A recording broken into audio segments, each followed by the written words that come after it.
నీకు తల్లిదండ్రి ఇద్దరు లేరురా. తల్లి ఆయనే అయ్యాడు, తండ్రి ఆయనే నిన్ను బతికించుకొచ్చాడు ఆయన.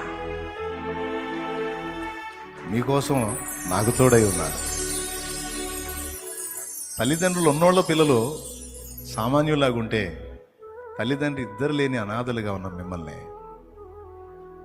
10 మందికి ఆత్మీయ తల్లిగా తండ్రిగా అయ్యేటట్టు మీ తోడబుట్టిందని మిమ్మల్ని దేవుడు చేశాడు.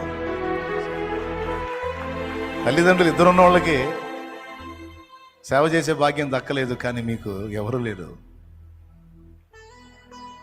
నీకు జ్వరం వస్తే నిన్ను పట్టించుకునేది ఎవరు? నా అమ్మ అయితే ఫేస్లో చూపించేది, నాన్నైతే చూపిస్తుంది. మేమంతా కనెక్ట్ అవుతామా? ఆ బాధ నీకు తెలియకుండానికి అసలు అవి నీ జోలికి రాకుండానే నిన్ను కాపాడుకుంటా వచ్చాడు.